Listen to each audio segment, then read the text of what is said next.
Chubby. Magaling ka. Andito na tayo sa bed. Sabit na tayo.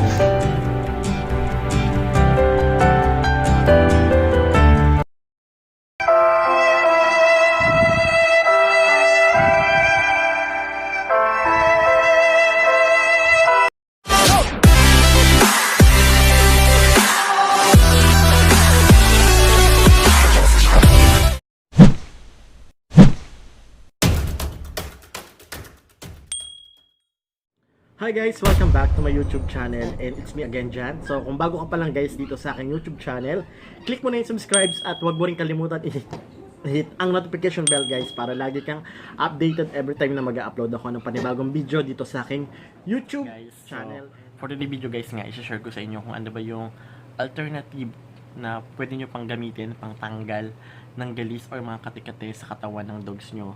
So, itong produkto na to guys is pwedeng home remedy at saka may nabibili rin sa Mercury Drugs. So, napakamurang halaga lang nito. Kung wala kayong budget pa pambiling ointment, talagang kapos tayo sa budget o kaya wala pang ipon, pang pabet. So, ito guys, pwede to na gawin nyo sa bahay remedy para sa mga dogs nyong ginagalis or mga skin disease. So, this one guys is sulfur. Ayan. Pwede siyang gamitin pampaligo sa dogs nyo kasi ito nakakatanggal to ng katikati sa katawan ng dogs, tsaka ng fungi at tsaka scabies. Kung sa tao naman guys, pwede ito yung ginagamit ko before sa pimples ko sa mga tigihawat. Effective din to guys, nakakatanggal siya ng tigihawat. Kung sa mga dogs naman, pwede ito guys. Pero kung hindi nyo pa rin afford guys, ang halagang 30 pesos na Dr. Wong. So meron tayong tigwa 1 peso guys na napaka-affordable na sulfur. Ang gawin nyo lang guys is ibabad nyo or ilagay nyo sa oil, baby oil o kaya El Shaddai. Then pag na-dissolve na siya at pag nag-dissolve na siya guys, after maligo ng dogs nyo, tsaka nyo siya i-apply. So after 2 days or 1 day, paliguan nyo ulit yung dogs nyo para ma-check nyo kung nag-lessen ba yung sugat niya. Kasi ito guys yung nakagaling sa mga sugat-sugat na mga dogs ko. So papakita ko sa inyo yung itsura ng dogs ko. And then, dadalhin din natin siya mamaya after ko siya paliguan. Dadalhin natin siya sa vet para ma-check up natin kung ano nga ba ang reason. At saka humingi na rin tayo ng gamot. I-share ko rin sa inyo guys kung ano ba yung mga gamot na dapat i-intake kapag meron galis ang isang aso. So, please stay and keep on watching. Ito ngayon guys si Chubby, ayan. Kung nakikita nyo, naglalagas yung balahibo niya tapos nagbabalat. Dati may mga sugat siya, pero ngayon nagbabalat siya. Tapos ang gagawin ko mamaya guys is papaliguan ko muna tsaka ko siya dadalhin sa vet kasi may pera pa naman ako, kumuha ako ng sahod ko. Ayan, papabet ko siya kasi naawa na rin talaga ako. Pero ang laki ng tulong ng sulfur guys kasi nag-dry yung mga sugat niya. At least wala na siyang sugat, onti na lang. Ayan no, miski sa ulo para siyang balakubak. Ayan, dandruff. Ayan guys, oh. Tenga may dandruff. Yan yung sakit niya. So, papaliguan ko lang siya guys. Gagamitin ko isang Dr. Wong na sulfur soap. So, ito yung gagamitin ko guys na sabon. Sulfur soap.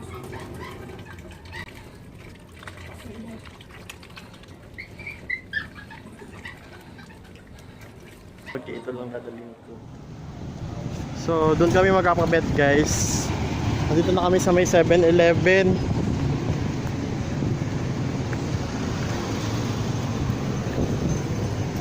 Ang init.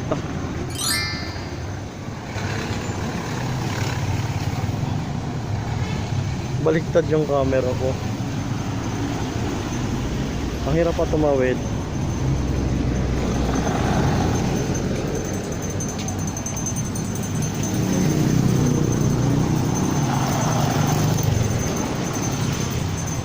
Ay, suwit. Ito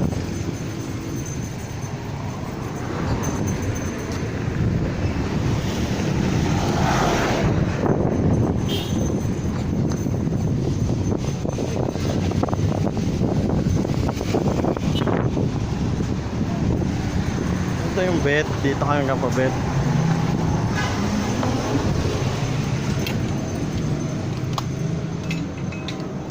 Dito kami sa loob. Ang lamig.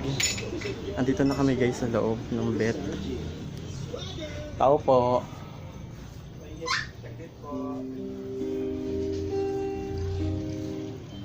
Grabe. Ayan ako kasi na ano,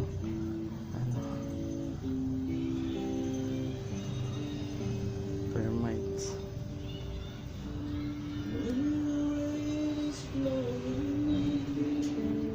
May pipili lang. Init. Pero dito malamig. Ayan sa dito ko.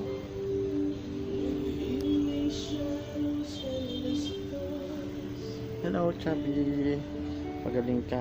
Andito na tayo sa bed. Sa bed na tayo.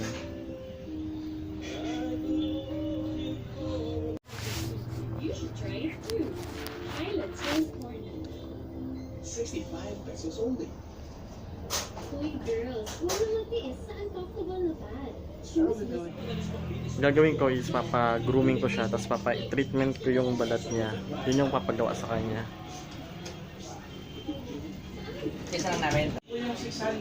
Yung injection na po yung spot. Tapos yung resita, kahit bukas mo nabili, nabayaran Sige po. So, yun, grooming tsaka treatment. Oo, yan. Maano siya kalbo, tapos parang nagdadry yung ano niya.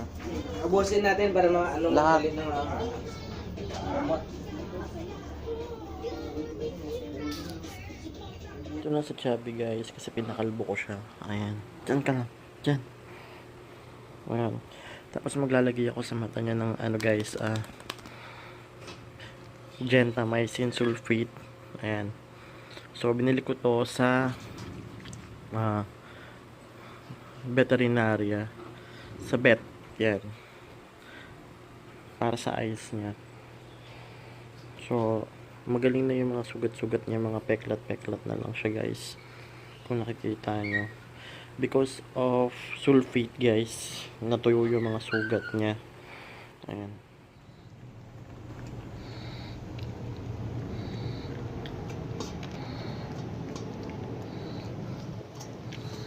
Pero kumakain siya guys na dog food.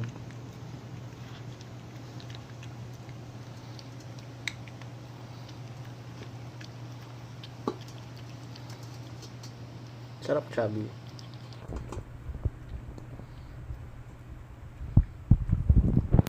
Tapos ang tubig niya is yan, pita, ay ano, pit and right pita.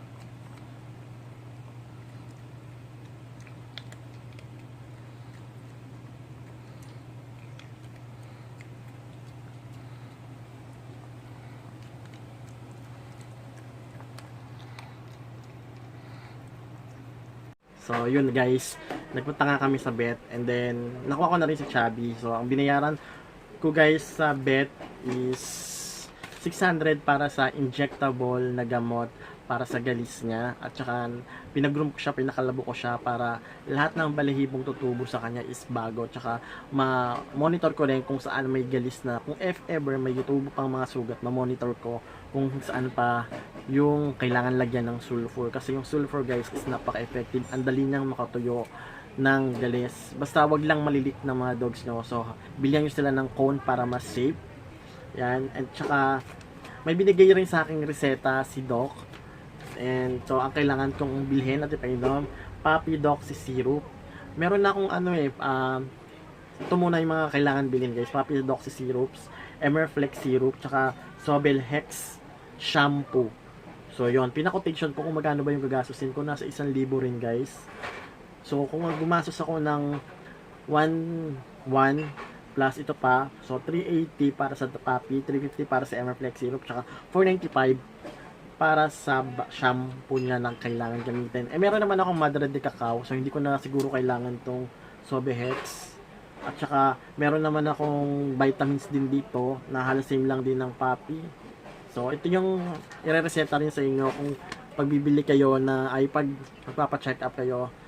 Disclaimer lang guys hindi yung mga dogs natin hindi rin yan pare-pareho ng skin of type. So, kung ano yung reseta sa dogs ko, marahil pwede rin sa dogs nyo na i-apply na ito pag may ginagalis yung dogs nyo. Pwede rin itong gamitin or i-apply. Pwede rin namang hindi kasi magkakaiba nga tayo ng style ng skin type ng dogs. So, yun lang guys. So, siguro pupunta lang ako ng Cartimar pag may time para bumili ng mga gamit ni Chubby. Kailangan ko kasi bumili ng damit, kailangan ko bumili ng bed para maalagaan siya. Tsaka guys, yung syrup guys, ay sulfur guys is napaka-effective. So, itry nyo na rin yung sulfur. Kung talagang severe na yung galis ng dogs nyo, pwede nyo siyang i-apply. I-dissolve nyo lang guys sa oil, like baby oil or El Shaddai oil. So, yun, napaka-effective na. At saka yun lang. So, that's it for today's video guys. And alagaan nyo yung dogs nyo. So, don't forget to subscribe to my YouTube channel. And don't forget also to hit the notification bell guys para lagi pa kayong updated sa mga darating pa nating panibagong video about sa dogs, about everything. So, thank you so much for watching. So, please, thank you. Bye-bye.